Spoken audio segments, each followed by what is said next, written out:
Good afternoon, everyone. Good afternoon. And welcome for the afternoon program. Today, we're going to remind ourselves, including myself, about tithe and offering. It's an information session for us to ask questions and also to make a contribution whenever you need to make a contribution. I have several slides and also some quotations.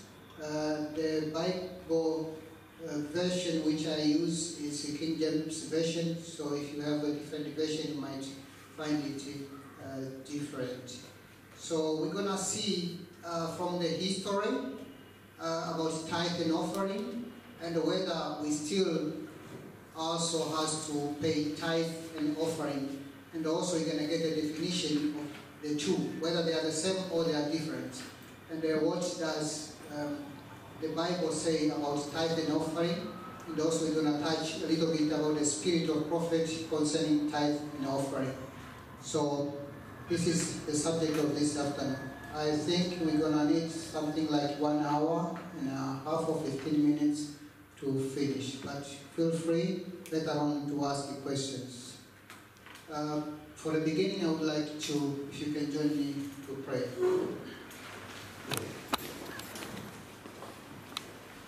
Our most loving Father in heaven, I thank you for all what you are doing for our lives. We thank you for Jesus Christ who died on the cross, lived the life that we should live, and he died for us to be saved. The special blood of Jesus Christ on the cross may have an impact to our salvation.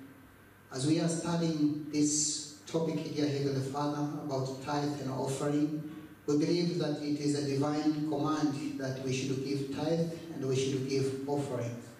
Father, you know that I'm not able, but only by the guidance of the Holy Spirit I will be able to speak this precious verse and the words.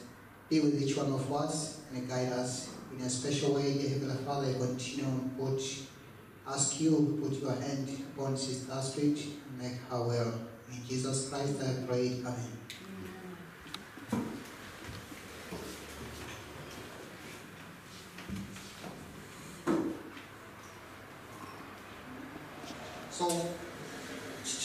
So tithe and offering, they are different.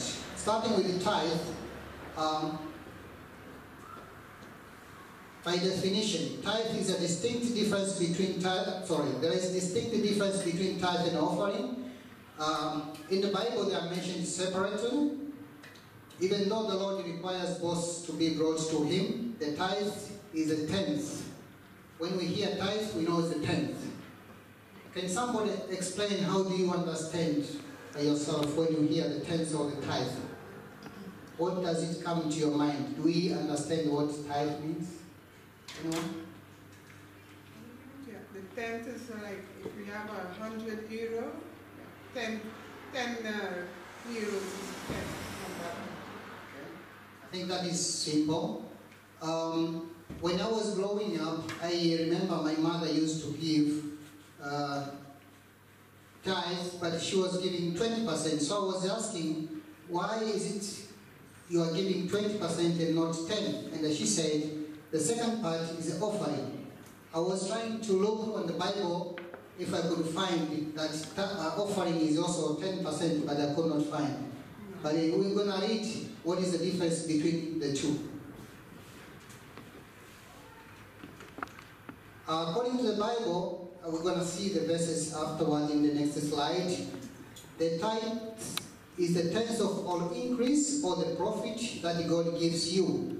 What does increase include? Increase is everything that increases the value of extra possession that God places into your trust. For example, if you have a salary of €100, that means this is not something which you have, it is an extra. So 10 of that increase which you have received, that is going to be the amount which you have to give as a tithe. So, can I ask you a question? For example, if I'm doing a business of, let's say, I buy chairs and then I sell them or I rent them for profit. So if I have 10 chairs, I buy them for 100 euro, expecting that if I sell each chair, I will get a profit of 1 euro. Now let's say I sell, within those 10 chairs, I sell only 1 chair for a course of time. How much tithe, if I may have to pay tithe, how much tithe should I pay? I bought 10 in order to sell the 10, but I only sell 1. How much should I pay tithe, or I'm not exempted? Can somebody elaborate or answer that? But then once you send the chairs, if you send one of the chairs, then it's 20 euros, and then you think you have to pay tithe still up to 20 euros. Okay, did you understand that? Sister says it does not matter. Once you sell 1, that means you have already made a profit out of 1. You are supposed to pay tithe. Any other observation? Yeah, it's very tricky because to me I'm thinking you're already getting a profit from 1 chair. And it's only 1 euro. So, I think the best way is not to postpone God's work. So you better give out the tithe in advance if you Thank you for that observation, Sister Rachel. if you sell 1 chair, then you have that money, then you can pay tithe from that money that you got for 1 chair, and keep on like that until you sell all. I don't know. Okay, now we are not business people, but in the business there is something they call asset, and then there is also something they call profit or capital. If you buy 10 chairs, it's an exchange that you pay money to get those chairs. That means it's like having a mortgage. You have the house is in your hand. Now you have those chairs. That means the amount of money which was those chairs, it is still in your possession. Now, it will only increase upon the seller. It does not matter if you sell 1, it does not matter if you sell 10 of them. In every increase, the Lord requires a tithe. So if you have sold only 1, the 9 is still in your possession, so they have a value. Now, another question can come out of that. I do expect that if I will sell a chair, I will get a profit of 1 euro. What if I sell and I get minus 10? So for example, instead of getting profit, I get 0, I don't get profit. Because the market is too bad, everybody is doing that business.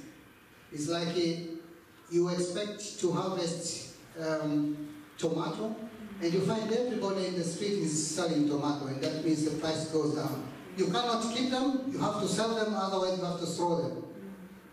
What do we say about that? This side.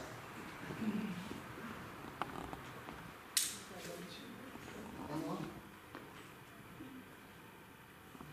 All right. Yes, brother. Well, to me, according to the scripture,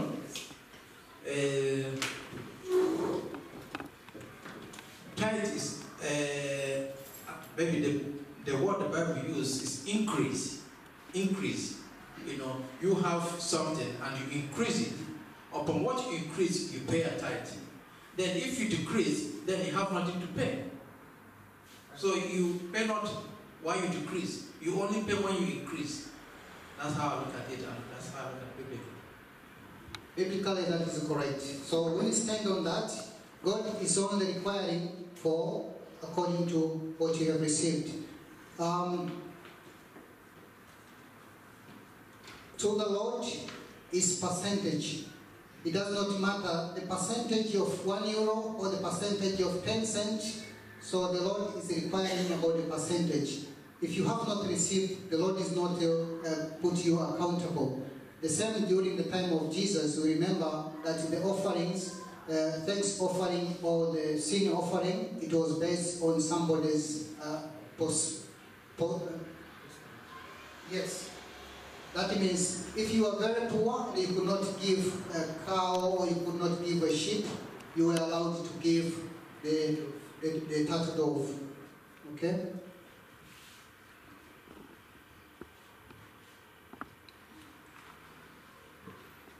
When we read in Deuteronomy chapter 14, verse 22, it says, "Thou shalt truly tithe all the increase of thy seed, that the field bringeth forth year by year." So even back during the time when the children of Israel they were moving out of Egypt, this command was still applicable to them. We can also go back to the history to read from the beginning, during the time of after Adam was created, the two children were also giving back a portion of what they had. Proverbs 3, verse 9, "Honor the Lord with thy substance and with the first fruit of all thine increase." First fruit is considered that the first part is the best. So sometimes you receive the salary and you do all your expenses, and what remains now you remember that they have to give tithe. There is a danger because the adversary is always watching so that he can put you down. God prefers to be given the first part in our life. We need to put God first before our own interests. Okay? The offerings are gifts brought to God beyond the tithes. The tithe was always 10% of one's increase, but with certain offerings, God gave his people some discretion as to the amount or number of offerings to bring. Their financial situation in life and the depth of their zeal for God was shown by their choices concerning offerings. Maybe I can ask a quick question. If you have a friend, and in this Western world, some of us celebrate birthdays. And if you are going to your friend who has given you a special invitation to a certain occasion, and you feel like you should bring something, are you able to answer how much you can give? This will only depend on your relationship with that person. Because your intention is to make that person feel appreciative with what you have done because of your relationship. Our God is the same. Here it says, their financial situation in life and the depth of their zeal for God was shown by their choices concerning offerings. So when we are giving an offering to the Lord is not giving us an amount, except for the tithe of how much we should give, but our relationship and how blessed we are, then we give to the Lord. Because the Lord knows how much you can give. So we give because the Lord is the provider of all things. I don't know if that was clear.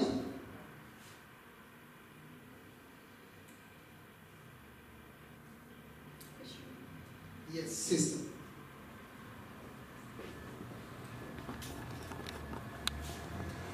Sorry for that, but I'd like to clarify on this because we used to have debates about, for example, if you earn a salary of maybe 1,000 euro before tax, should you pay before tax? Should you pay your tithe before tax or after? Back home, there is an attitude. They say, if you ask a question, you ask somebody a question, the person before he answers you a question, he's asking you another question. You say, "Are you from Tanzania?" Because you are the people whom, when you are asked, how do you know? Okay. The question: when you pay tax, what is the reason of the tax? Why do we pay tax? If I pay tax, is there anything which I should expect from the government if I pay tax? You want to answer?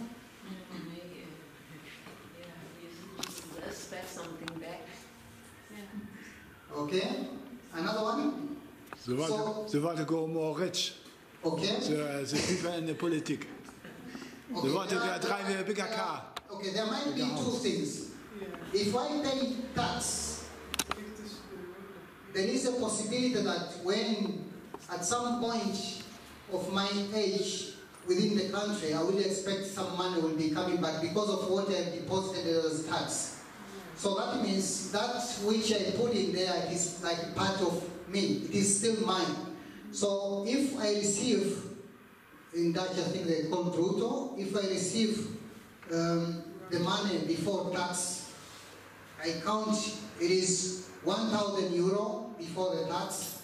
At the end, after they cut the tax, I get maybe 500.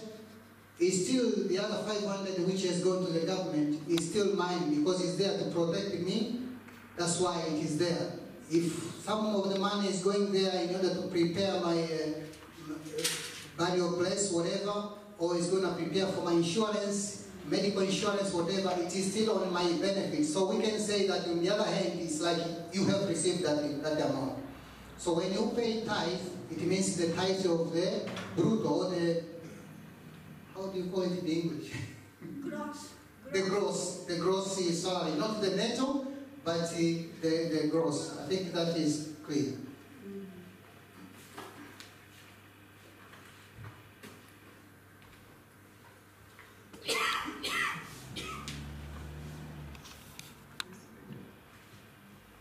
Exodus 25, this was immediately after the children of Israel were leaving Egypt. And the Lord spake unto Moses, saying, Speak unto the children of Israel, that they bring me an offering of every man that giveth it willingly with his heart, ye shall take my offering. And this is an offering which ye shall take of them. So there was a list of things which the Lord was mentioning. But the most important thing is everybody was not compelled to give. They were willingly have to give because we are giving to the Lord who is informed of what is in the intent of our heart. During the time Jesus, when he was here, when he was in the temple, people were giving just to attract the attention of the others. But there was one lady who was a widow, paid very little. But Jesus said this one gave more than the rest because the other ones, they gave out of abundance. So it does not mean that to give a little or to give much, it has a difference. But the Lord is looking into our hearts and He knows how much we can give. So may we be generous to our giving.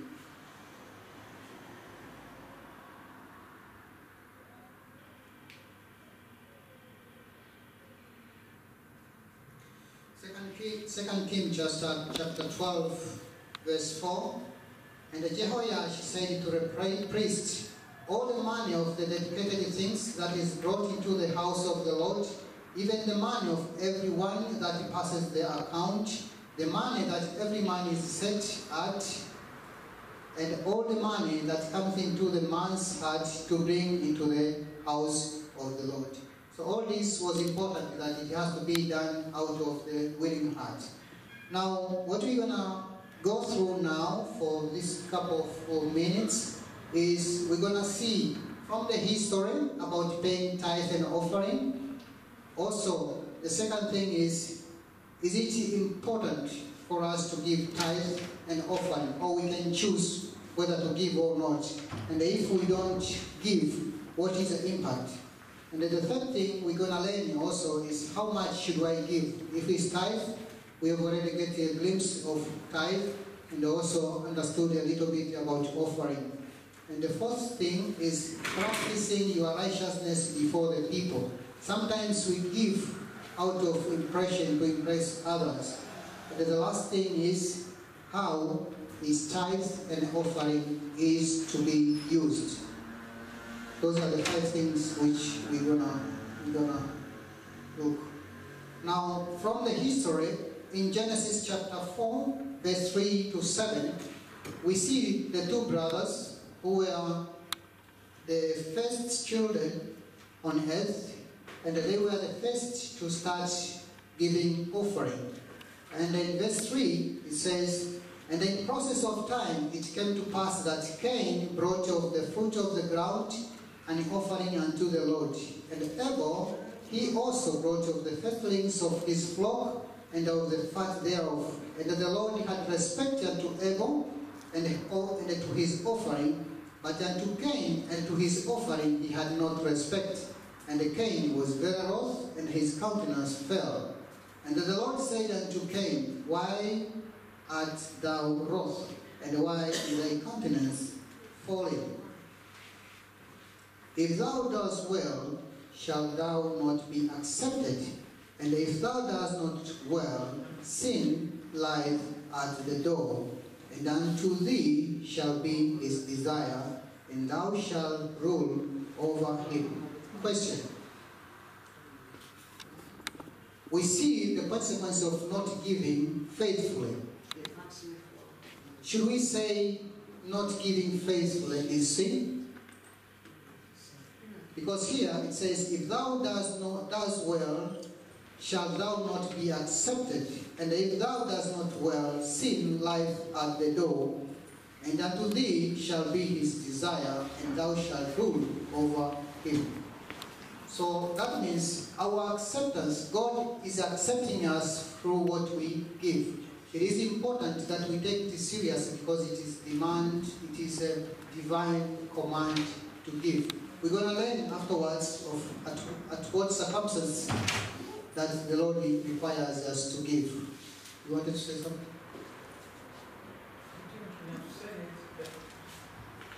Maybe in general to say that actually what God wants, the Bible says God owns everything, including our money, everything. So God does not desire this money we give or anything we give. What God desires is our heart. So what God shows or what we do is shows what is in our heart. And that's exactly for us, not for God. For us to know, if we are doing right. So what God requires is our heart. And when we give our heart, not the money we give.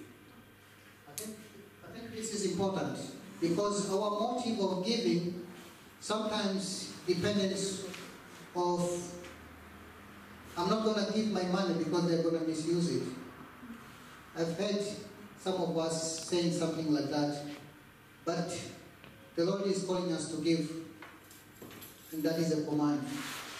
May we prepare our mind to be right with God because He desires us to give.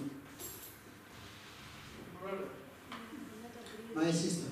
can I Yes. stress a point here? Yes, those who love God will give their hearts and also give. He has given us injunction. And then I want to buttress this point.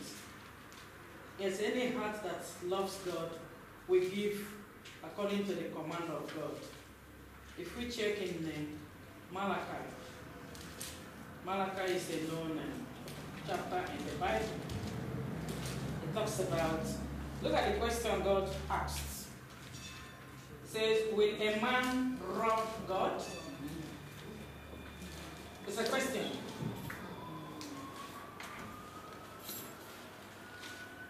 Verse 8. Yes, can you take it up from there, brother? 3 verse 8 says, "Will a man rob God? Yet ye have robbed me, but ye say, wherein have we robbed thee? In tithes and offerings." Because you and I, we think we are knowledgeable. We are asking God, where have we robbed you? Give the answer what God says. Yes. And then in verse 9, ye are cut. You are what? Ye are what? Yes. Wherein have we robbed thee in tithe and offerings? Yes. Ye are cast with a curse, for ye have robbed me, even this whole nation. Bring ye all the tithe into the storehouse, that there may be meat in mine house, and prove me now herewith, say the Lord of hosts, if I will not open you the windows of heaven, and pour you out blessings, that there shall not be room enough to receive it. Okay, sir. Do you see the dialogue?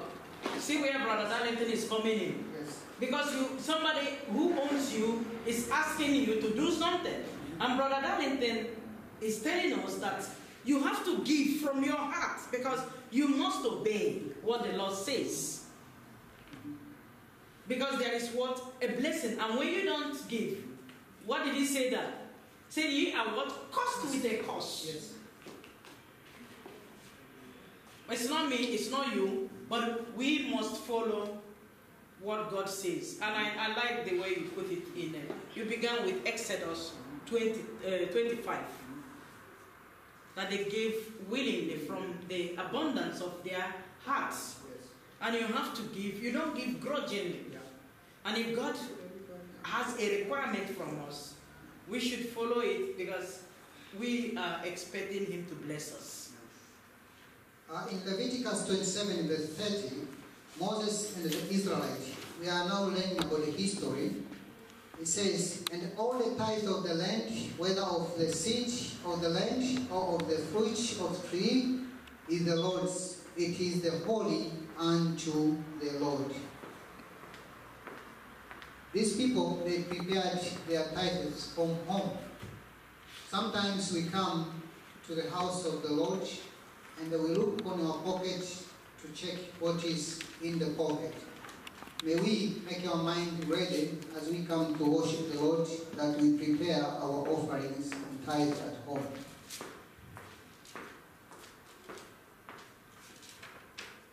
Now, in history also, we see Abraham.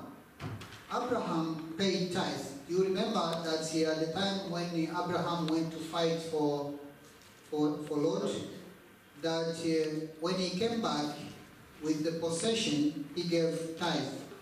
He says, to whom also Abraham gave a tenth part of all, first being the interpretation of King of Righteousness, and after that also King of Salem, which is King of Peace. This was Melchizedek. Also Jacob. We remember Jacob, after he was running from his brother, on the way he met an angel and there was a fight, and he gave a promise. And Jacob vowed a vow saying, if God will be with me, and will keep me in this way that I go, and will give me bread to eat, and the raiment to put on, so that I come again to my father's house in peace, then shall the Lord be my God, and this stone which I have set for a pillar shall be God's house, and all that thou shalt give me, I will surely give the tenth unto thee. For sure, tithe did not start with Jacob. He had this from his childhood. That means he has the knowledge that tithe is holy, and he is now reminding himself that I am responsible to return back the tenth to the Lord. Now the second part is it important to give tithe and offering? In Proverbs 3 verse 9 to 10, he says, honor the Lord with thy substance, and with the first fruits of all of thine increase, so shall thy barns be filled with plenty, and thy presses shall burst out with new wine. Our Lord is so loving that even when he is giving us a command, he is giving us the outcome of his command. He does not want us to suffer that we are only giving into his hand, but he is blessing us out of our giving. We are not motivated to receive blessing from God to be the motivation factor for us to give, but we give because the Lord is the owner of all things, and he is calling us to give. Exodus 25 verse 2, it's God himself, and he is speaking to his servant Moses. Speak unto the children of Israel, that they bring me an offering of every man that giveth it willingly with his heart, they shall take my offering. The question is it important to give tithe and offering? Yes, it is, because it is God's command that we must give. Also, the same verse which Sister Dorothy was reading, Malachi 3 verse 8 to 12, will a man rob God? Yet ye have robbed me. But ye say, wherein have we robbed thee? In tithes and offering.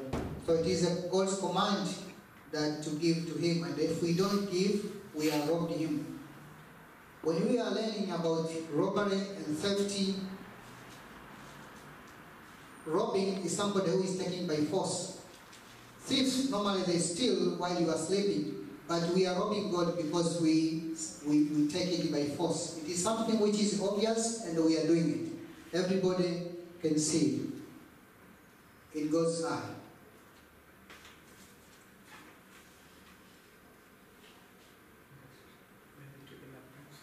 Yes. A question. Why would God say we rob him? Because he did not need his money. Psalms 24 from verse 1 there said, God, he owns everything. So why would God say we rob him? Why he is not need? Maybe he's not gonna use all this. Why would God say we rob him? Why? Can I answer you? Yes, please. Yes, I have here. For what use? For what was the tithe to be used? Listen.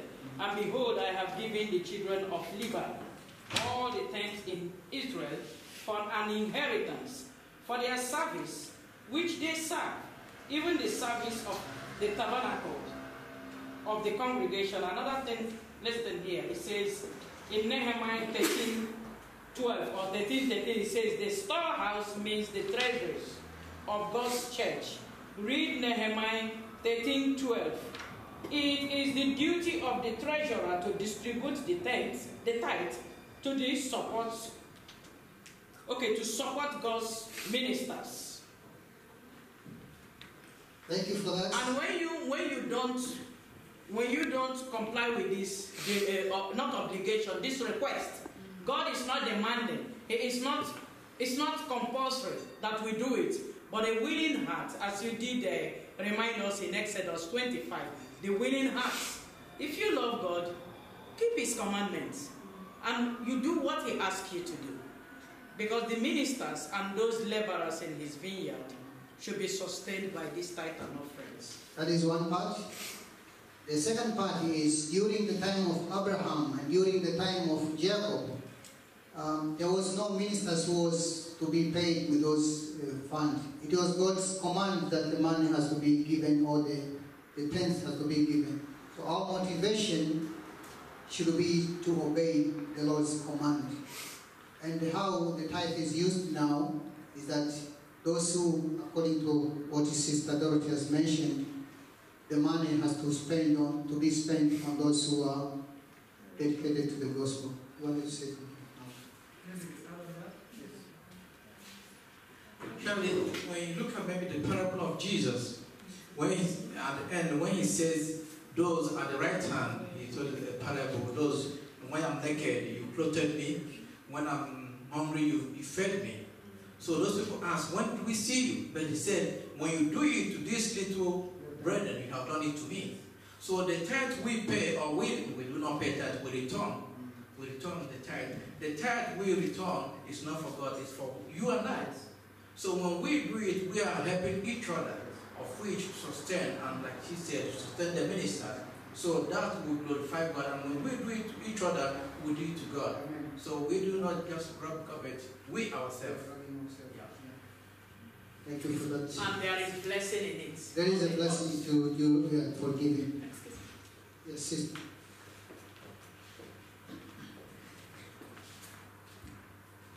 Yeah, I just need help about what Sister said, giving grudgingly.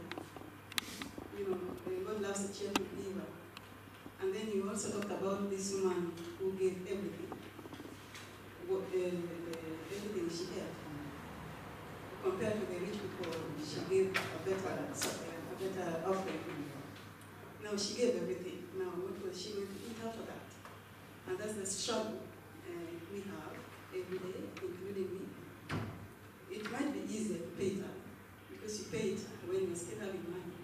Then thereafter you have a lot of things to do, or a lot of needs that you have that will take part of your money, or sometimes all of your money. Now, where do you put the boundary? Something that I've learned about that is that if we put a boundary, then we are bringing in grudge. We fail to trust God. I think so. I'm just thinking. Yes. think this is a very important part, because an experience of somebody who has taken loan and the bank need the money back, and you feel like, if I'm gonna give this money, I'm gonna be in trouble. What am I gonna eat? So Sister Dorothy wants to chip something. Yes. When Sister White was in, when she left Australia and went back to America, do you know where she was paying her tithes? In Australia. Yes. To support the work of God there. There is no place where you pay your tithes that is a sin. Sister, God says if we trust Him, the honesty there is what God is looking at. The brother Darlington touched on that aspect.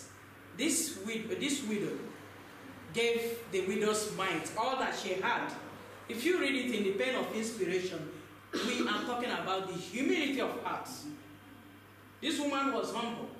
The ostentatious men and women who came and they were showing their affluence, throwing it for people to see that they have arrived. But this woman, the Bible tells us that she humbly went and submitted what she had. She gave her whole heart. She didn't think about that I didn't have any other destination. But when you read it, not that she brought her whole house to that, but the hearts in which she gave that offering, Christ commented on that. I think it's clear that this needs a faith. Your relationship with the Lord will make you give the right answer. You remember when Elijah was received by this widow with a child? Yes, they said, this is the last meal. Yeah. After here, we die. But the servant of God said, give it to me, and you shall not want. So, and she did it. So the Lord is able. Malachi 3, verse 11 says, and I will rebuke the devourer for your sake. Yes. And he shall not destroy the fruits of your ground, neither shall your vine cast her fruit before the time in the field, saith the Lord of hosts. And all nations shall call you blessed, for ye shall be a delightsome land, saith the Lord of hosts. This is God's word.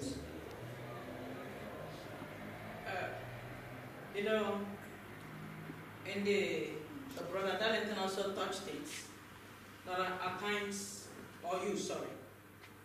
people say that they use our money, our tithes and offering, to do whatever they like. It's none of your business. It's none of my business. Have I heeded to the command of the Lord? That is one thing. Give that tithe and offering. Whatever they do with it, it's none of your business. God is the one who will vindicate the just. Since 2 years now, I've not been paying my tithe. I send it to my local church. And you know what?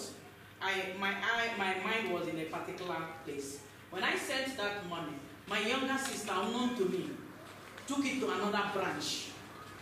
And these people have been struggling throughout their life to raise their own church, to build their own church. The good news was that when they sent that tithe and offering, they gave the general conference their portion being the tithes. And they retained the offering in their local church, which assisted them to, at least, they have gone somewhere with their church building. And God, He heard their cry. I wouldn't have done it, I don't know them.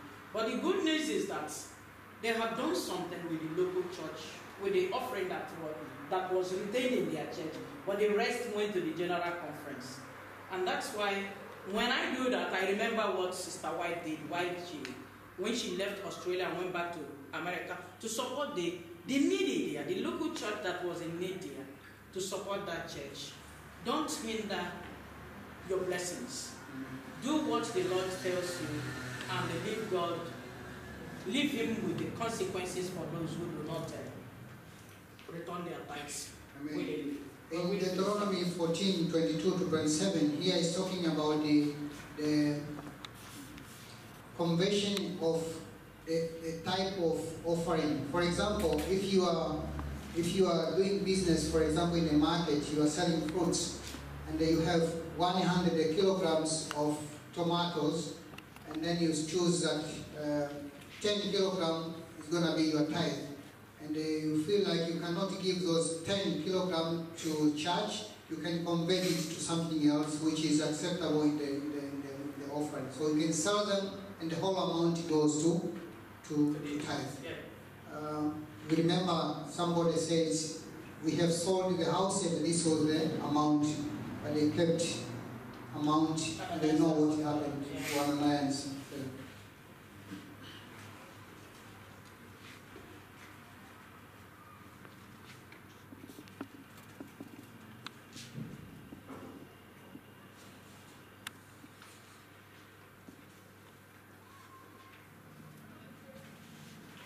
Okay, the third part is going to be how much should I give? For the tithe, we already got the answer from Malachi 3 verse 10, that you bring all the tithe into the storehouse, that is the tenth, that is tithe, that there may be meat in mine house, and prove me now herewith, says the Lord of hosts, if I will not open you the windows of heaven and pour you out a blessing, that there shall not be room enough. But also in Mark 12, verse 41-44, this was the same story which we spoke about when Jesus was sitting in a temple during the offering, and when he saw the disciples, when they were giving, the people in the church were giving, and this poor widow, how much gave? Because in verse 43 it says, and he called unto his disciples and said unto them, verily I say unto you that this poor widow has cast more in than all they which have cast into the treasury, for all they did cast in of their abundance, but she of her want did cast in all that she had, even all are living. Okay?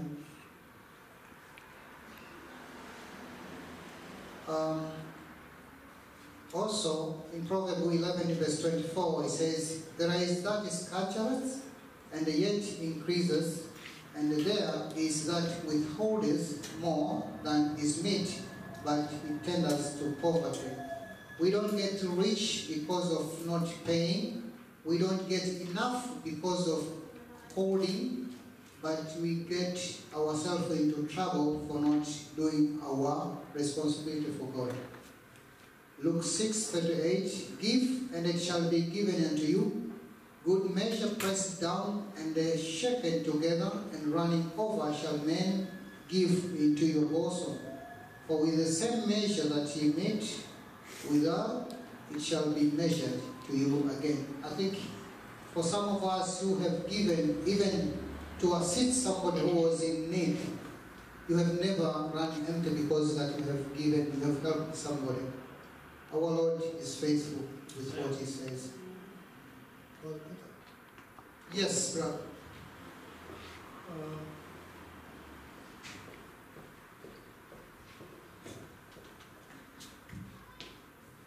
Is it, for me not yet, at least. However, I have some thoughts about it. Is it for everybody clear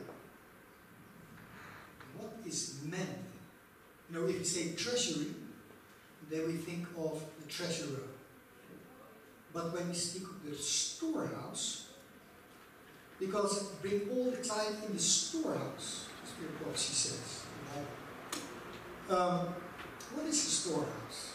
Is that the general conference? Is that the church as an organization? A conference? Somebody answer that? Let's start with what the Bible says, and then we go back to our time. Anyone? Okay. I'm saying this. Yes. Because you made mention of the fact in the beginning of your study that there are people who do not give their tithes and offerings to the church, right? To the treasury of the church, for the fact that there are ministers perhaps who do not do the job. So they're doubting them, and they probably have another goal. First, is it wrong when people think like that? Should we think, oh, God will take care of it? So we have no business with that. We just have to give, and that's it. Then we have fulfilled our job. Or do we, as a giver, also have a responsibility to look at who and where we give our tithes? Because, look, I read here in Manuscript Releases, Volume 1, page 62. The tithe should go to those who labor in word and doctrine, be they men or women. That's the standard, that's the principle. What if the ministers, and by the way, the tithe money is not only meant for paying the ministers, because I read here, approved use of tithe, public worship, for sustaining God's work, for the ministry, for medical missionaries, school Bible teachers, for retirees and widows, for Bible workers, for the house of worship. So, this is all meant as tithe, for tithe. Now, once again, is it wrong? I mean, not to give, while knowing that which the workers, which they ought to do not do it. I believe it is true that the tithe has to serve to those who like doing like the Levites. But what they are followed up with the conferences, what they do is that they are obliged to give a percentage of the tithe to the general conference, but some percentage remains. And what is the tithe going to do? There is a list of things which is going to do. And as you mentioned there, I did not check properly what is the conference part, but on the general conference is doing those mission work, whatever is in a list there. Now, according to the Bible is calling us to give. In the time of Abraham, as I mentioned, in the time of Jacob, there was no any ministers who was paid by the tithe. When Abraham gave to Melchizedek, it was not mentioned what Melchizedek did, the king of Salem, the king of peace, what he did with that. But God is calling us to give. If you give for the purpose that you have given based on the command of the Lord, I think this is what God requires. Now, when we choose that, okay, I'm only going to give it to a minister whom I know, what about the rest? Do you want also the whole church to do the same? That, okay, this month we're going to give to minister so-and-so. What about the rest? Do we have an overview of who needed the most? I think we need to take a step back and look to what does God requires, and also ask ourselves, does God approve our actions? Sister Dorothy. Yes, I'm not able enough. Brother Fritz is saying something, and that has taken my mind to the book of 1 Samuel, when the two sons of Eli were misbehaving. We are told that the people withheld their what? Offerings. And you see, in retrospect, when the sons of Samuel, in the book, that same book of 1 Samuel, the sons of Samuel were also misbehaving. The people protested, and there was, what did they do? They withheld their offerings. They went back home because of the abominable things that were being, performed by these boys. Yes, when Sister White, also in her days, there was a group she formed, and they called them the Seven Rainbow. I don't have the pamphlets here. approving independent ministry. She was also supporting that ministry because the people who were laboring in the field were also being supported. The General Conference, the question you ask now, what will God do? Or will God approve that? We still want to obey God rather than man. Give them to the General Conference. They have a portion. They have ways in which they divide this. I know they may have some problems there, but let us obey God and leave the consequences for God to. Another issue which I would like to also mention is that during the time of Jesus, there was a certain moment Jesus mentioned, give to God what belongs to God, and give to Caesar what belongs to Caesar. On the other side is, Jesus is rebuking the Pharisees, who are the owner of the church. And at the same time, people are giving the offering in the church, while Jesus knows that there are people there which they are actually not even helping the widows. They are not helping those who are in need. But still, Jesus accepted that this poor lady, she has given more. Why didn't Jesus says, no, you don't give to this treasure because I know these people, they are not gonna use, they are not gonna even know you. They will only look to those who are rich. Yeah. So, I don't know. We don't have the direct answer, but this is just a thought that we need to consider. Yes, Brother Fritz. We have to be very careful in where the money is going and being used from out this General Conference. How will you know because there are that? people corrupt in the General Conference, taking their tithes and giving it to the government and doing whatever they want. So we have to be very careful. You wanted to say something about Fritz? Yes. The General Conference, and of course then also the local churches, because we are connected to the General Conference, have claimed that they possess the storehouse. They are the storehouse. And we just, okay, that it must be true. My question is, that's actually in the beginning already, is it true that they can claim that they are the storehouse? Because I can remember in the 80s, in the 90s, there were self-supporting organizations, like Hartman, for instance, who started self-supporting organizations, brought forth their own pastors and Bible workers, and they received tithes. And is that not the storehouse? Are they still obliged to give it to the storehouse while they are not even, while they are banned by the General Conference? I mean, what is the storehouse? That you say, okay, we have to give tithes, that's true. But is there a place for us that we can decide to give the tithes to a certain purpose of which we believe, according to the word, is right to give it to them? I mean, Sister White also did it. I can read it here for you.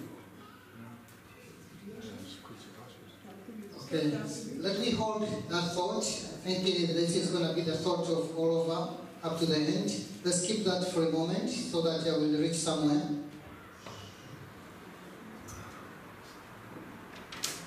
Okay, we have seen from the history about paying of tithes and offerings, and also we have seen if it is important to give tithes and offerings, and we say yes.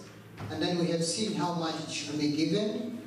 And also, we have seen practicing your righteousness before the people, which Jesus rebuked and praised what the poor widow gave. Now,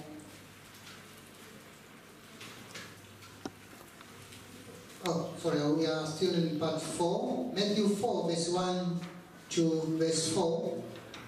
It says, "Take heed that you do not your alms before men to be seen of them, otherwise ye have no reward of your Father which is in heaven.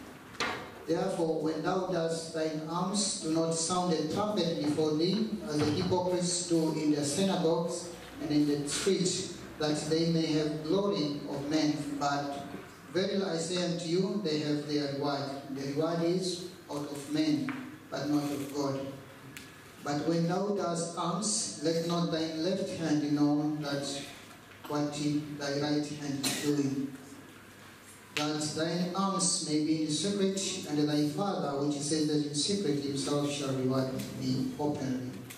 And also Matthew 23:23 says, Woe unto you, scribes and the Pharisees, hypocrites, for ye pay tithe of mint and anise and cumin, and have omitted the weightier matters of the law, judgment, mercy, and faith. These ought ye to have done, and not to leave the other undone. So Jesus was not rebuking for them to give tithe, but he said it's important to do it, but remember also the mighty things.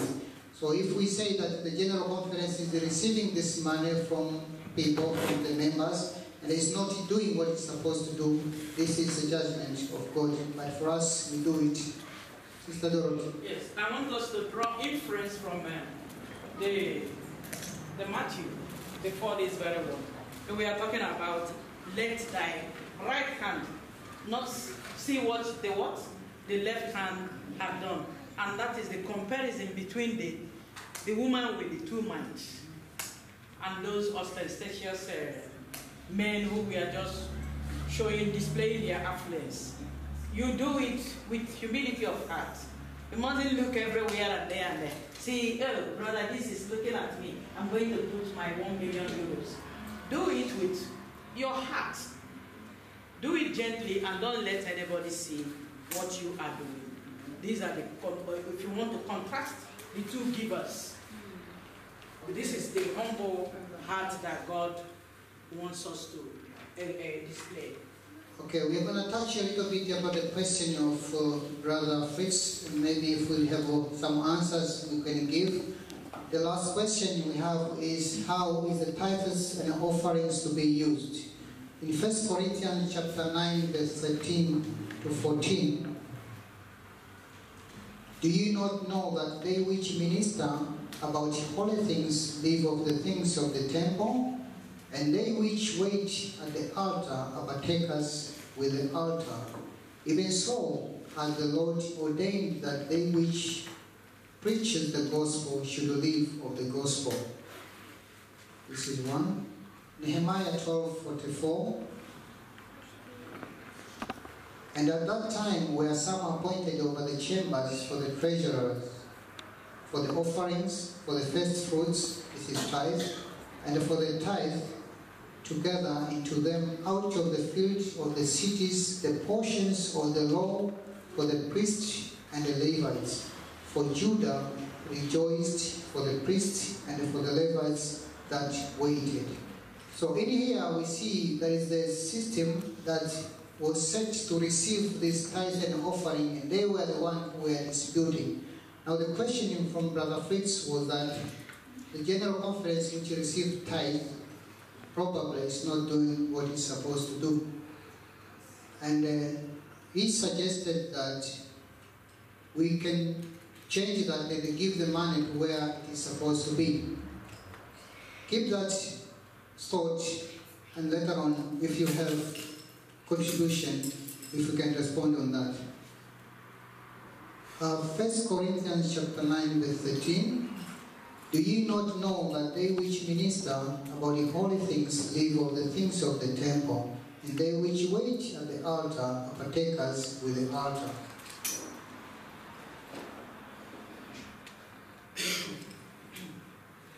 Tithing and offerings today apply the same principles as in the times of Moses, Abraham, and Jacob.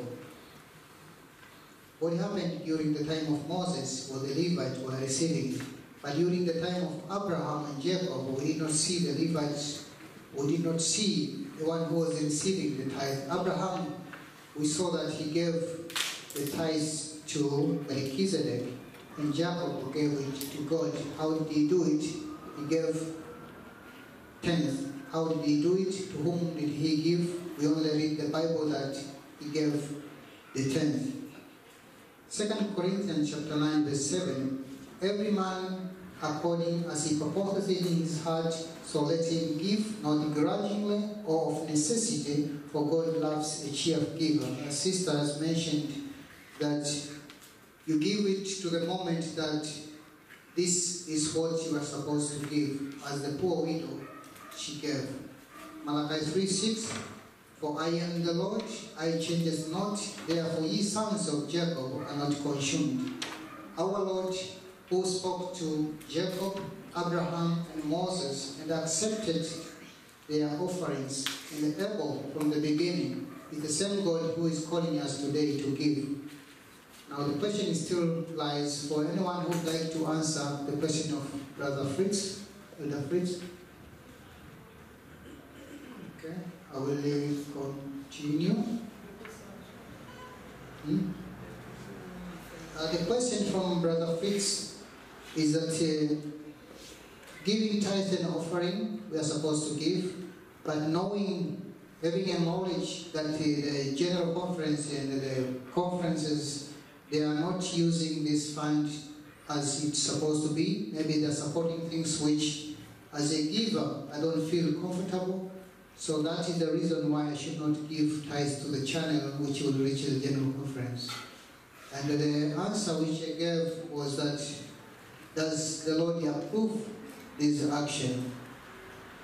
Because in the Bible, we have an indication of people who gave, and even the time of Jesus, the offering were given to the temple. During the Levite, it was specifically going to the Levite. But is it right not to give because the money is going to be misused? So this was the question. Excuse me. I'm not saying that we should not give tithes. No, you said we should give, but not to the channel which we know for sure that the money is not going to be. I'm not endorsing it. But if, because the principle is, those who preach the gospel should live for the gospel. That's the principle. Yes. Yeah? So, but what if they who ought to preach the gospel and live on the gospel do not preach the gospel, but do other things with the money, or do not preach the gospel at all? Should we still support those who are doing that? Or are we also allowed to find another channel and another goal by which the same principles are being held? And I mentioned a few Bible workers, medical missionary workers, pastors, of course, also. And that's my question. Actually, in addition to what Brother Fritz mentioned, is that he quoted, is it the manuscript releases, that Ellen G. White also gave tithes to support Let me mission. read it for you, because then it's clear what I mean. Can I get the microphone? Yes.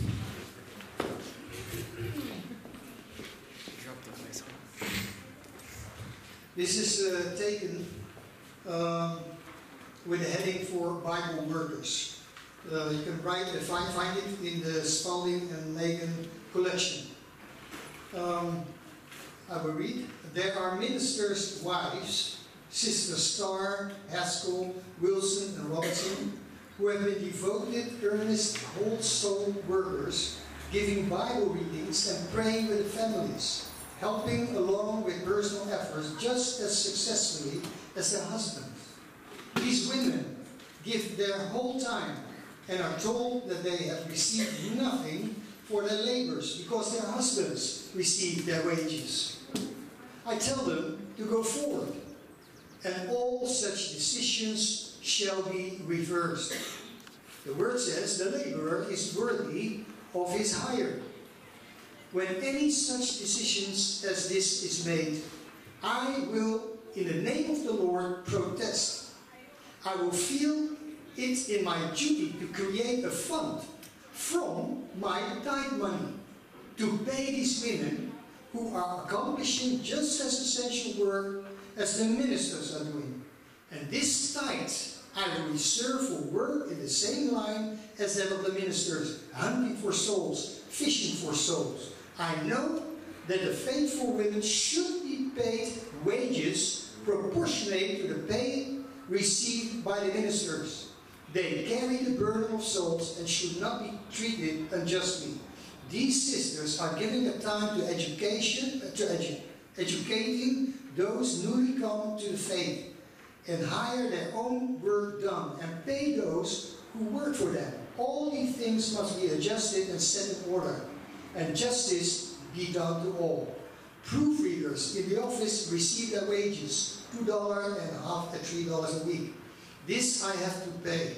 This I have had to pay, and others have to pay. But ministers' wives, who carry a tremendous responsibility, devoting their entire time, have nothing for their labor.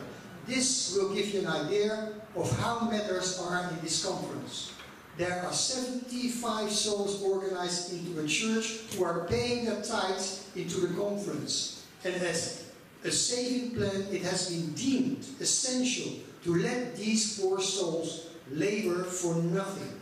But this does not trouble me, says Sister White, for I will not allow this to go. She paid tithes, a part at least, to support something with what not to be paid for the tithe, according to what we believe today. That's true. Okay. Can I speak? Yes. Can you use the mic now? Okay. I agree with him. And that's the pamphlet. I don't know that you have the book. I have in the house. Megan has spoken. Okay. That's where Sister White supported that idea. And in this church now, it has not been approved. And we should have, we are talking about having Bible workers. And I can draw from Brother Fritz's statements. There is nothing wrong in the Church of Voorburg setting money apart for our Bible workers. Those who are going to labor on the field.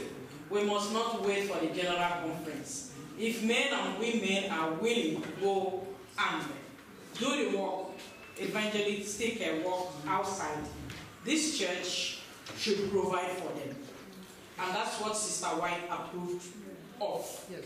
We are not stopping anybody who is giving his whole tithe and offering to the general conference. But when it comes to us utilizing the money we have here to send our men and women into the field, we will do it.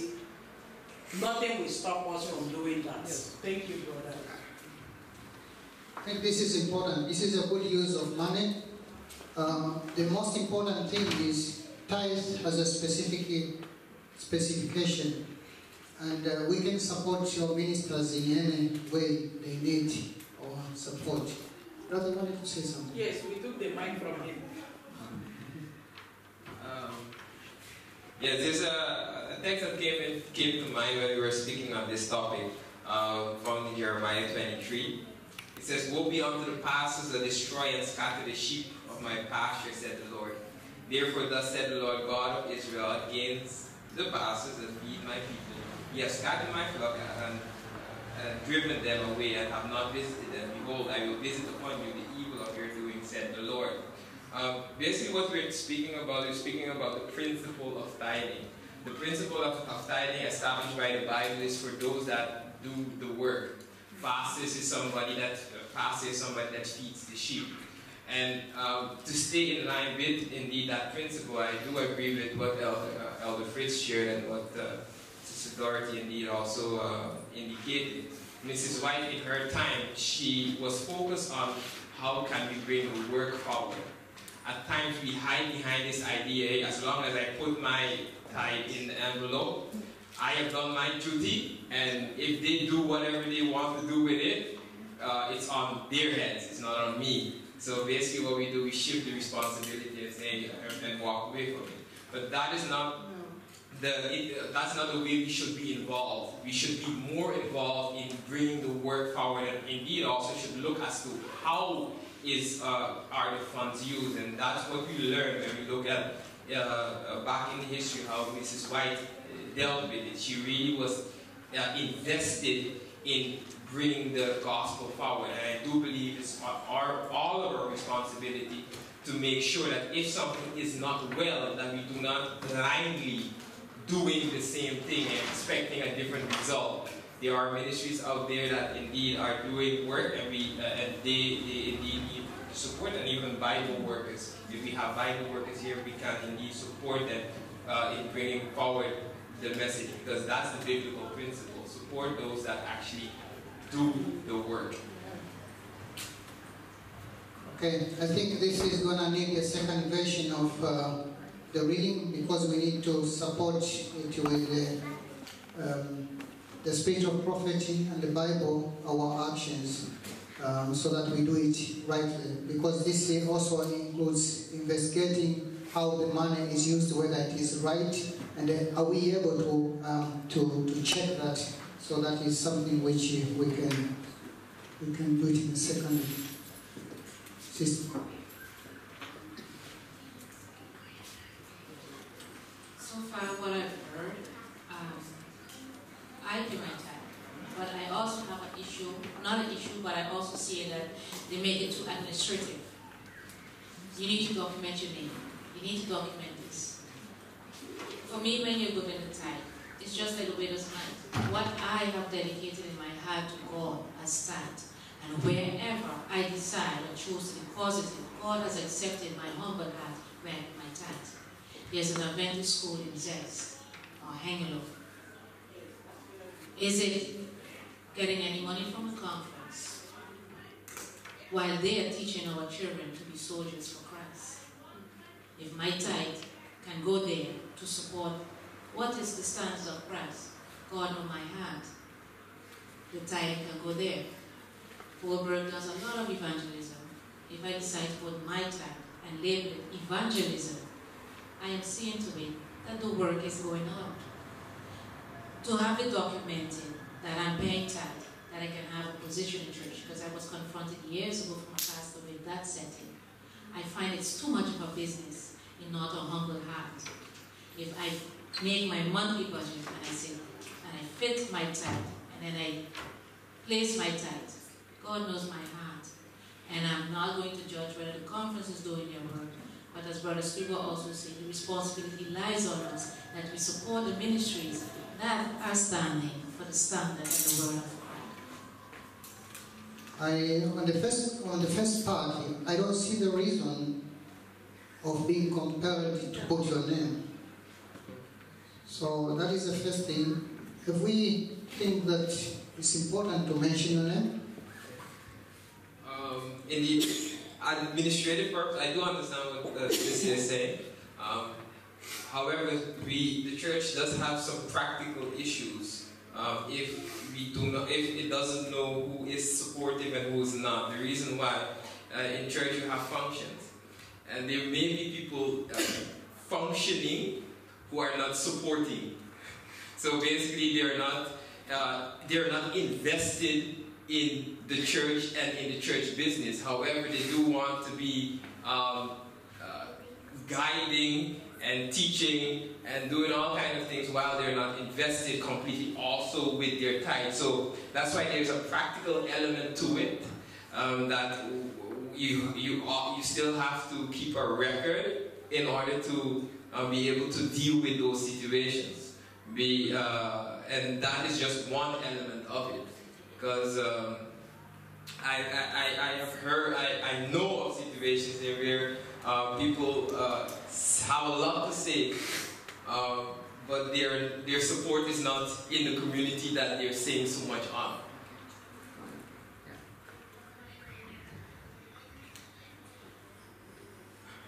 you want to add something? In reference to the stand of the church, either not to give tithes to the General Conference channel and only focusing on supporting the ministries which we can physically see, that one I cannot say yes or no, but this is something which has to go deeper to study about it and whether our Lord is in support of that. I would like to leave it for the time being, and then we will need to do another, because for the time being I don't think it is very clear that we should not give tithes to the channel which we already have. Well, maybe Yes. Actually, I'm trying to find a scripture where Jesus maybe speak about maybe the Jews because they were like complaining, but Jesus also want even support them to pay, even to obey, because this is obedient.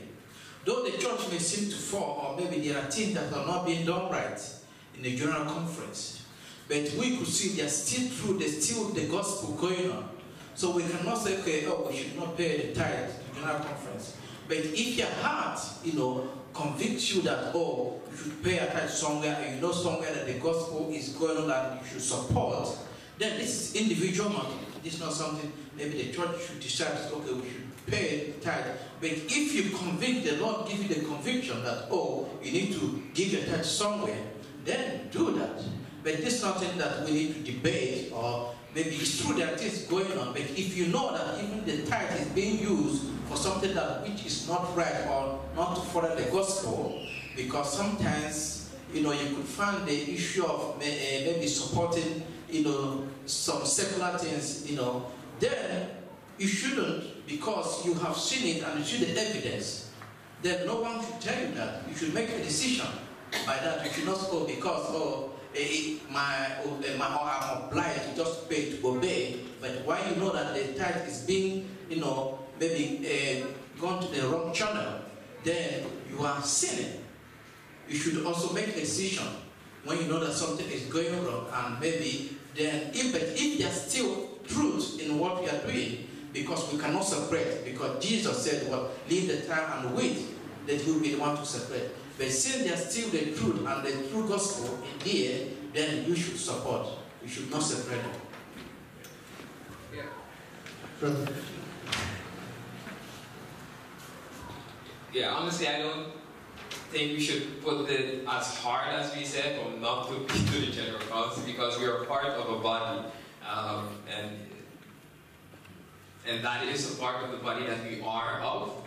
However, I do think we should be more educated on what is happening, so that as a local church body, you're able to do much more, because we should not only be dependent on it's not the general conference that's going to finish the work.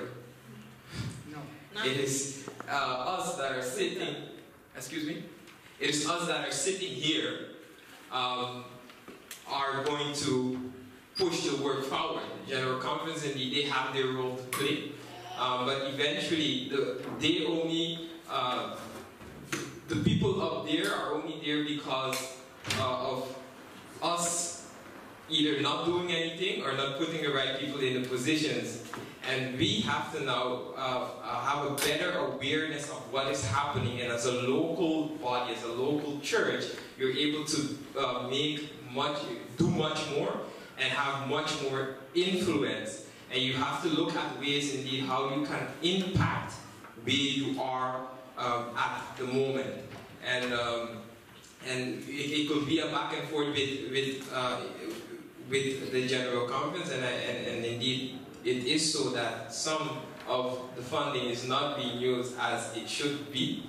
However, we have to now understand, okay, this is the Lord's money, and if you have ministries that you know that are going to do it and are doing what they're supposed to do, if you know Voorburg is doing what they're supposed to do, and we have money allocated to push forward the ministry, then it has to go there. If I know another ministry is doing what it's supposed to do, and the Lord laid it on your heart for that ministry to continue, then we need to indeed support that. Support pushing the work forward. Amen. Broeder Ruben, wat bedoel je precies met we moeten weten wat er aan de hand is? Bedoel je meer we moeten weten wat...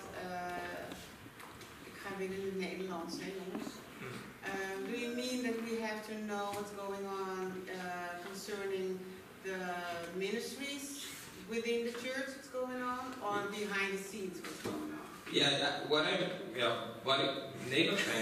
What I mean is that we have to be more involved in understanding what is happening on a worldwide level.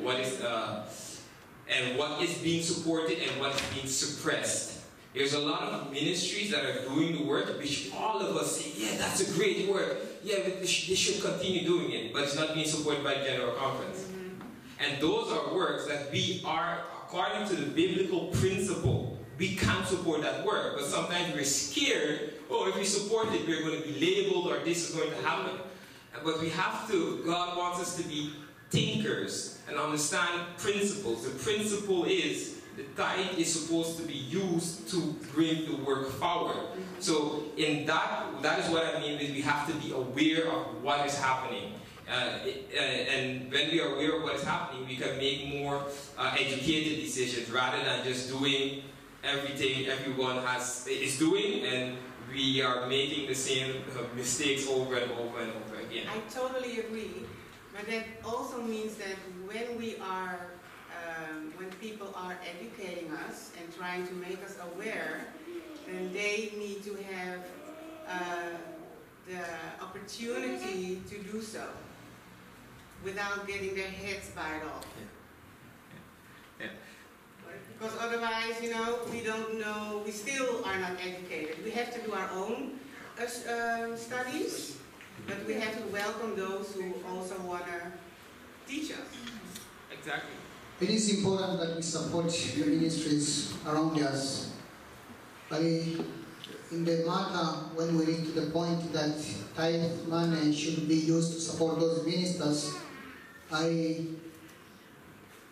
don't have a direct support on that. Sister Dorothy wanted to say something. Yes. If we recall, when Brother Ted Wilson assumed office, he came and broadcasted to the whole world that we are going to do what? Distribute millions of what? The great controversy. And within a twinkle of an eye, what did they distribute? The great what? Hawks. And when you see the pamphlet and all the things that made the reformers what they were all deleted. That is, by the way, he used the word, my brother Stuga said, we should be what? Educated and great thinkers. God has given us this great matter. And there are 10% in each human being. If we use 0.5%, then we can do better. What month are we in now? We are in March. And by the grace of God, we are going to do our campaign in the month of July, August. Have you people gotten your vehicle? Do you have a bus? Do we even think that by now, within 2-3 months, we can purchase our vehicle, reading on it, the Voorburg International SDA Church? That we can, yes, my dear, she concords with that. She's laughing. And that is the way we should be thinking. Is it not? You have the column when you see your tithe car. You have the column. When you have the column there, you can put money for evangelism, 20 euros or 40 euros. If each and every one of us can do that, maybe within 2-3 months, we will have our own bus. We can use in converting our things to that place. Rather than, I know the argument, what they are doing is not good for our own feeling, but we should give them the tithe and offering. But when you are doing it, remember these local needs. We have to meet our local needs. When we use the application of Brother Stuga, let us be educated in your minds and say, okay, not everything they are doing there is in conformity with the principle of God, but we have to help ourselves. Not when you have your ball and catch up. Each time I will say, Brother Peter, can you help me to carry the food I cook for the church? No, it is high time we did something for this church. Use your local colony and fix in something within this period. By God's grace, before July ending, we can even have our own vehicle on the road. Yeah. Look, this is a topic, and that's why I'm saying education is so important. The way the system is set up as we have it now is not the way Mrs. White envisioned it. I just hope that is number one. Number one is that it was supposed to be more local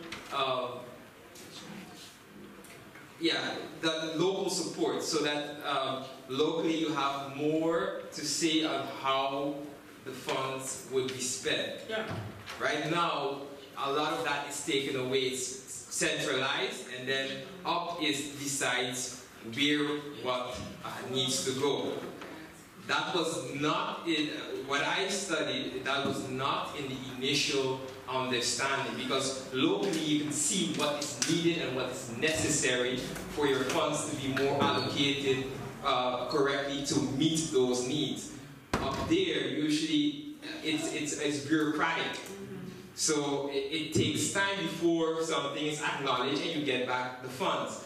And that's why we have to be very careful, and we should not say, no, you can't support the general conference. That's not so. But we have to also think we need to do much more in allocating the funds correctly, so that we are able to do much more, and we can show, not only speak, we can show that if funds are allocated correctly, this is what happens. We can grow, we're moving forward. And that way you lead by example. There's a statement that I wrote a while ago. You can always bash the leaders of the General Conference, but I said leaders can only do as much as the body allows them to. And we now have to indeed take our responsibility and say, what can I do in our local church to make a difference? And I think, and that's something that I love to see in the way the tithe envelope is set up here. You can actually indicate from, I want funds to go here, I want them to go there, I want them to go here. And that is a way of empowerment, because now you can now see, okay, yes, this is what we need to see progress in. And then we also need to hold our leaders accountable. When you give, don't only just give and say and walk away. No, you have to be around and say, well, okay, we have been given. What is happening? Do we see movement? Do we see change? Do we see improvement? This is very important, what the brother has mentioned. In our offerings, when we give, it is very important that we mention what we want to support, because otherwise the fund is going to be allocated to something else. Sister Dorothy. Yes, when you were a treasurer, maybe you've seen my column. Yes. When I was paying tithes. Yeah. There is a column where I put money, transportation for evangelism. Yes. And I did it faithfully. If you can borrow that idea, you allocate things for that. Oh, this money is for welfare. This money is for needy fund. Yes. Then we won't be, whatever they do with the rest, it's none of our business. Allocate money for the local church so that we can move on like others. I think we have seen the nuggets being given. There is something need to be supported. We have the outreach. We have the youth. They are doing wonders. They're going out. They need our support. It is very important that when you give, mention why you are giving it, so that it can be allocated. Sister Patricia. Okay. Sister Okay. It is also important to teach our children to give tithe and offering, because it's a good attitude for them to grow with. This we read in Ellen G. White Adventist Home 368.1. Also, Council for the Church, chapter 48, Council on Stewardship. The tithing system reaches back beyond the days of Moses. Many were required to offer to God a gift for religious purposes before the definite system was given to Moses. Even as far back as the days of Adam, in complying with God's requirement, they were to manifest in offerings their appreciation of His mercies and blessings to them. This was continued through successive generations and was carried out by Abraham, who gave tithe to Melchizedek, the priest of the Most High God. The same principle existed in days of Jacob, when Bethel, an exile and a penniless wanderer, lay down at night, solitary and alone, with a rock for his pillow, and there promised the Lord, of all that thou shalt give me, I will surely give the tenth unto thee. God does not compel men to give. Second part is, all that they give must be voluntary. He will not have his treasury replenished with unwilling offerings. As to the amount required, God has specified 1/10 of the increase. This is left to the conscience and the benevolence of men whose judgment in this tithing system should have free play. And while it is left free to the conscience, a plan has been laid out definite enough for all. No compulsory is required. God calls for men in Mosaic dispensation to give the tenth of all their increase.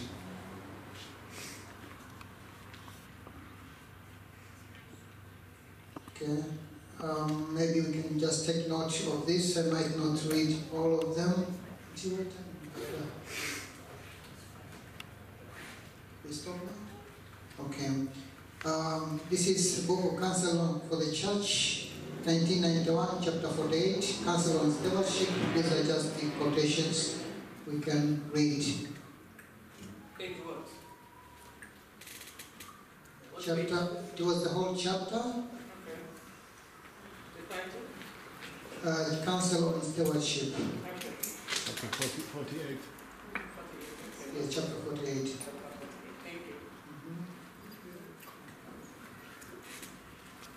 Now, we spoke in the beginning that sometimes we are involved with loans, and that during the paying back of the loans, you find yourself you don't have enough in order to give what belongs to God. And this is what is mentioned on the Counsel on Stewardship and Counsel for the Church. The man who has been unfortunate and find himself in debt should not take the Lord's portion to cancel his debts to his fellow men. He should consider that in these transactions he is being tested, and that in reserving the Lord's portion for his own use, he is robbing the giver. He is debtor to God for all that he has, but he becomes a double debtor when he uses the Lord's reserved fund in paying debts to human beings. Unfaithfulness to God is written against his name in the books of heaven. He has an account to settle with God for appropriating the Lord's means for his own convenience.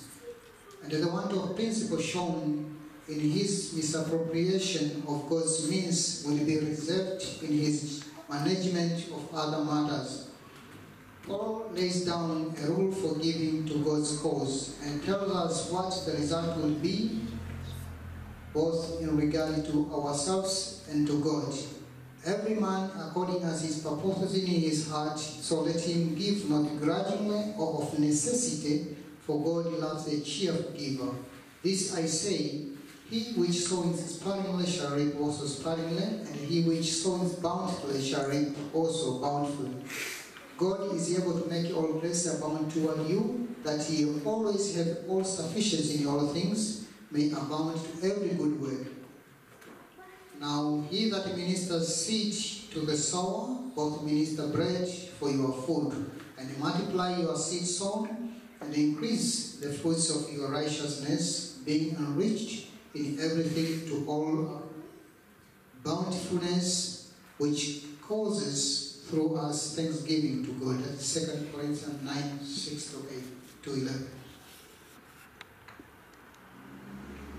When they acknowledge the claims of God and complied with his requirement, honoring him with their substance, their barns were filled with plenty. But when they robbed God in tithes and offerings, they were made to realize that they were not only robbing him, but themselves.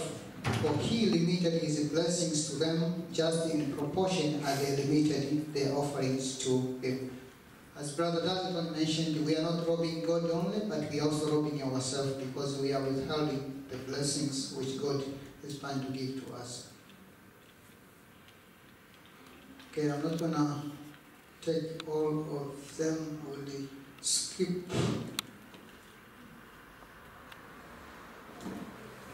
Here it says, and if ye be Christ, then are ye Abraham's seed, and heirs according to the promise.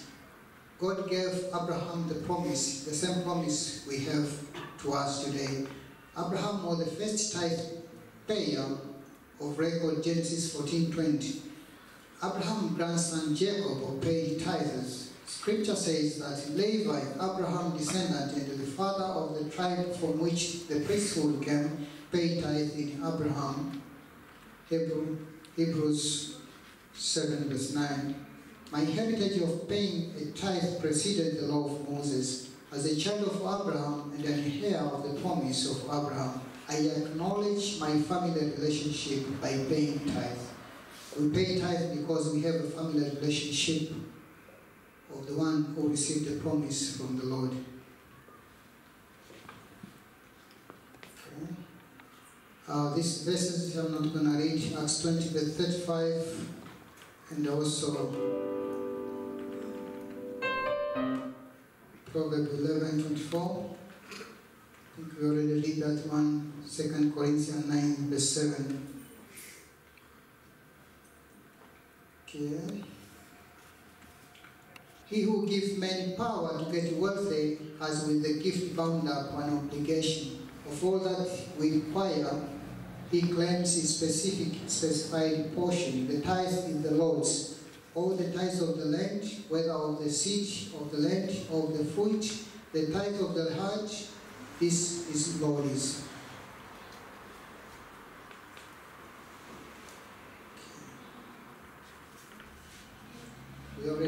This was also the same Mark 12:41 when Jesus was sitting at the treasury, and also Malachi 3 verse 8, we have read that one. Hague chapter 1 verse 5 to 9.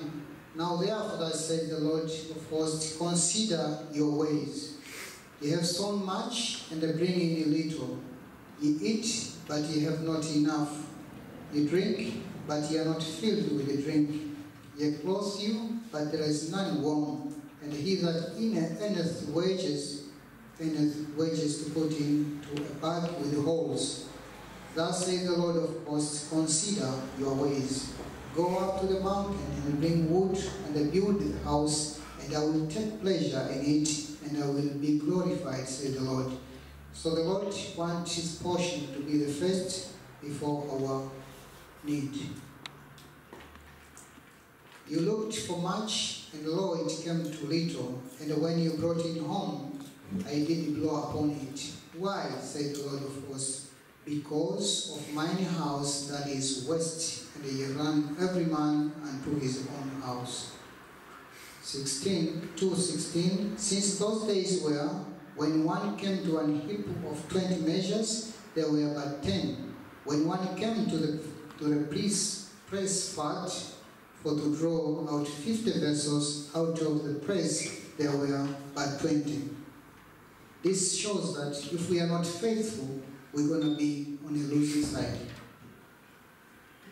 The book, Education, Ellen G. White, Business Principles and Methods, page 136 to 138, is also giving us an obligation that each one of us has an obligation to do according to God's command to give tithe and offerings.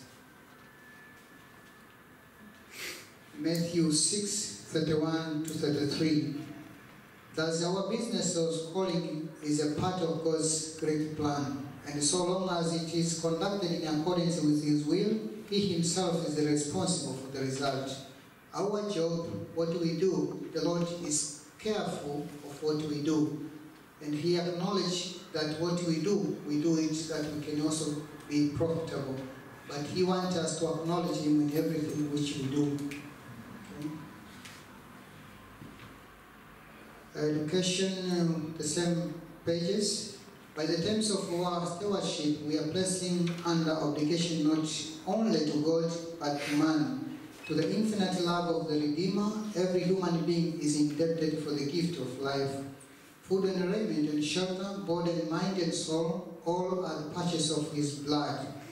And by the obligation of gratitude and services as imposed, Christ has bound us to our fellow men. He bids us, by the love save one another, Galatians 5:13. Inasmuch as ye have done it unto one of the least of these, my brethren, ye have done it unto me. Same what Brother Darlington mentioned. So, we should not be stingy to help those who are in need. Quote from the Mount of Blessings, 133, Ellen G. White, page 137. But there is a yet deeper significance to the golden rule. Everyone who has been made a steward of the manifold grace of God is called upon to impart to souls in ignorance and darkness, even as were he in their place. He would desire them to impart to them. The Apostle Paul said, I am debtor both to the Greeks and to the barbarians, both to the wise and to the unwise. By all that you have known of the love of God, by all that ye have received of the rich gift of his grace, above the most benighted and degraded soul upon the earth, are you in debt to that soul to impart this gift unto them. So also, with the gifts and the blessings of this life, whatever you may possess above your fellows places you in debt to that degree to all who are less favored. And evil imparted also return again. Everyone who has been free to condemn or discourage within his own experience be brought. The golden rule teaches by the implication of the same truth which is taught elsewhere in Sermon on the Mount, that is, with the what measure you mete, it shall be measured to you again. I think this is clear. But beside this, all gifts are repaid, even in this life, in the fuller inflowing of his love, which is the sum of all heaven's glory and treasure, and the evil imparted also return again. Everyone who has been free to condemn or discourage will in his own experience be brought. So if we do it right, we're going to receive what is right. And if we don't do, we should also expect the negative side. So we have learned from the history about paying tithes and offerings. And also we have seen whether it is important to pay tithe and offering. The answer was yes. Also we have to teach our children to give tithe and offering. And we have learned that tithe is the tenth of all increase. And we also mentioned about the salary before the taxes. And also how we give, that we should not practice it, the righteousness before other people. It has to be our own interest in the interest of God, but not to publish, to make us look good to others. And also we have touched the 5 points which says how the tithe and offering is to be used, where we wanted to get more in depth of how the tithe is used. We are out of time, and